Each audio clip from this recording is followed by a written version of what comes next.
Hello and welcome back to the channel. I hope you are doing absolutely fine. I am back with another video, and this video is going to be about private accommodation versus campus accommodation versus private houses. So I'm going to tell you about all these information about private accommodation, campus accommodation and private houses in this video, and I'm going to tell you about all the differences so that it will help you to choose your perfect accommodation. So let's not waste time and let's start the video.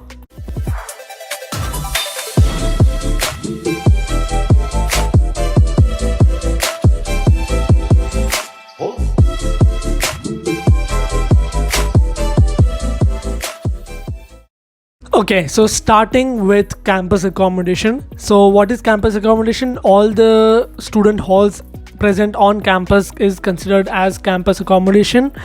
Some of the campus accommodations might be near the campus and not exactly inside the campus, but they are run by the university, they are handled by the university, and you can book these accommodations through the university website or any other website that I'm going to be tell you about in some time. So I've written down some of the points of campus accommodation.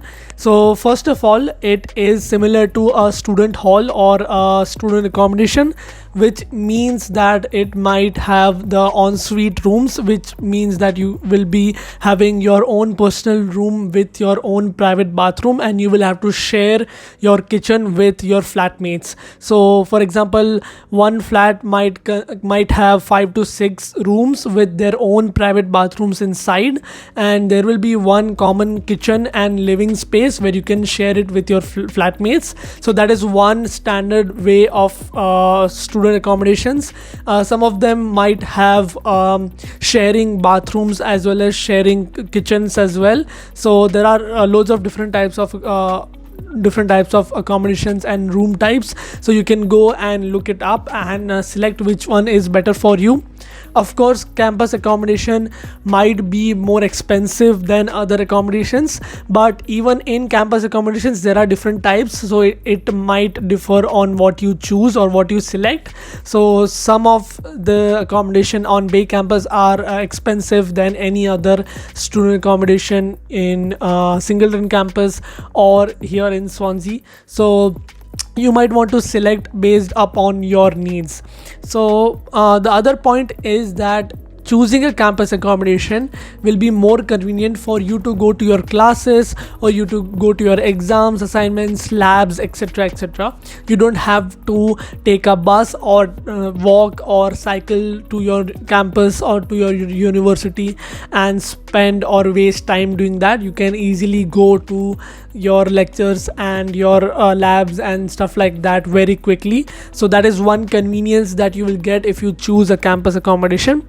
Campus accommodation also provides a lot of different facilities like gyms, swimming pools, turfs, grounds, play area, for example football turfs, cricket turf, hockey turf, etc. They also have different restaurants and cafes that are open, and obviously you have the library which is 24/7 open, and you can go there and study.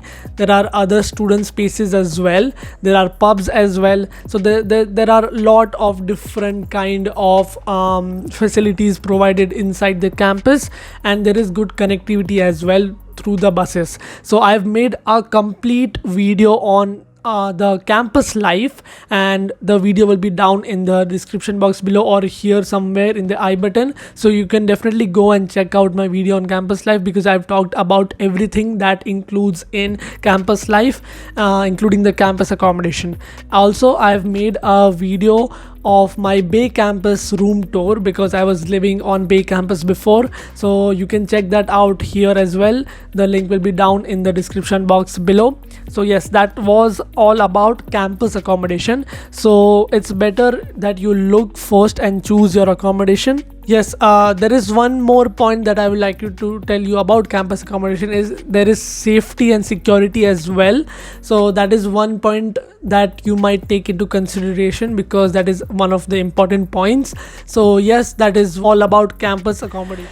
Okay, so talking about student accommodation. So this means private student accommodations that are not handled by the university or that are not in the campus. They are all over the city, and you can book through their own website or other different websites like Amber. And I personally live in a student accommodation which is outside the campus. I used to live on campus before.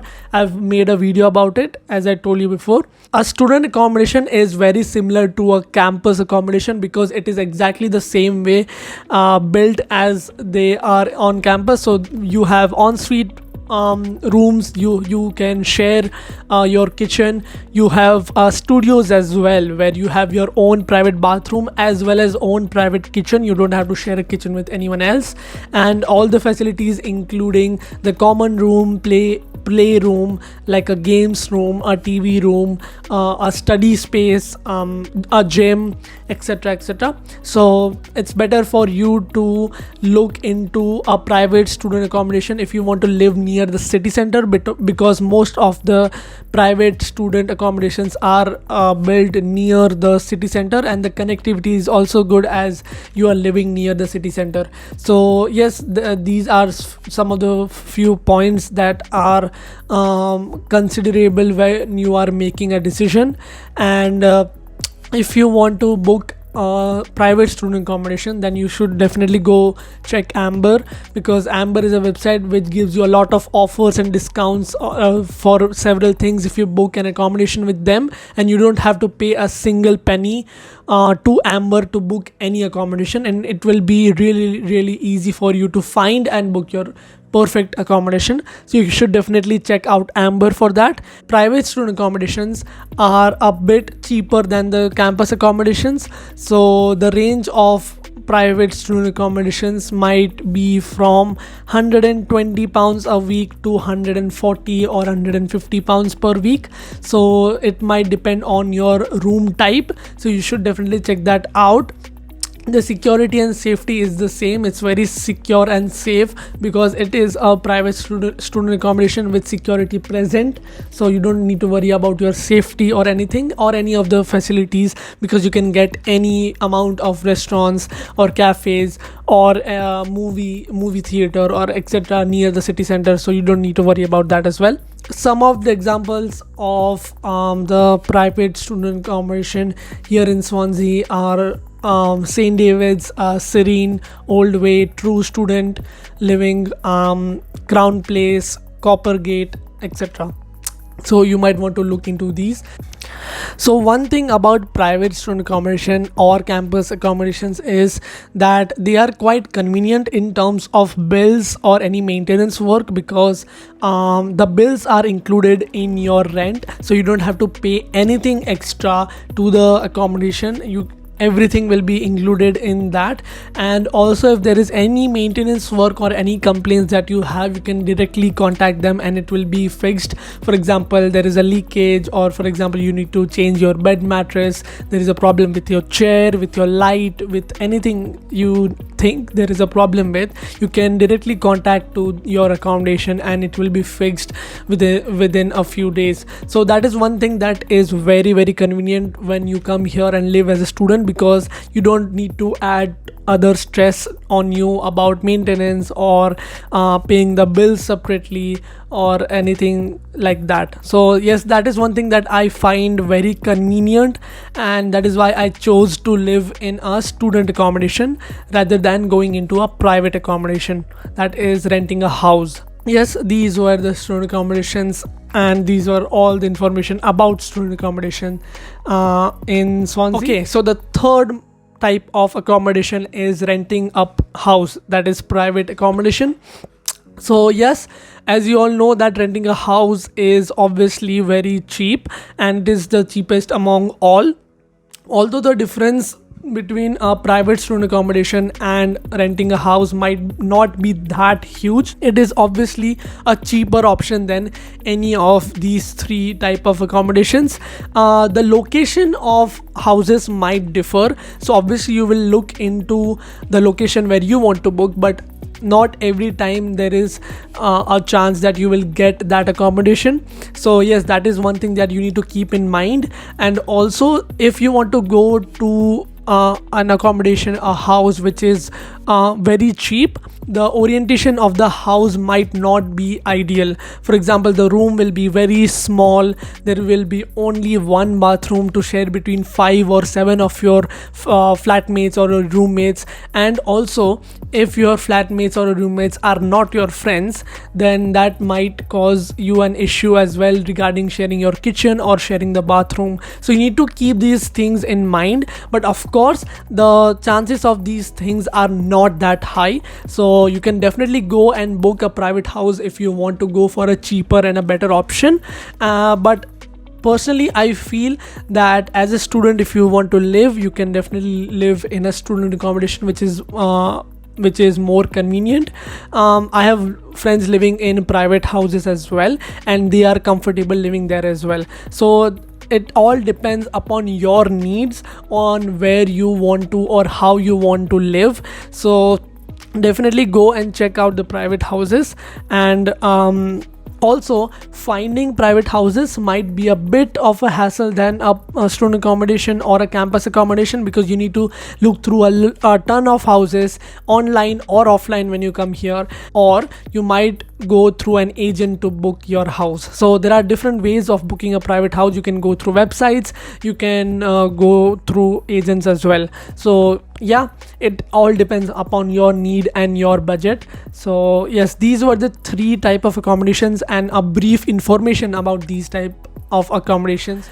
So yes, these were the 3 types of accommodation and a little bit of a brief of these 3 types of accommodation. I hope you get some information out of it and it will help you to book your accommodation. If you want me to make detailed videos about private student accommodation and private house accommodation as well, then let me know in the comment section below, or you can definitely go to my Instagram, follow me and DM me on Instagram as well. The link will be down in the description box below, or the ID will be down here on the screen.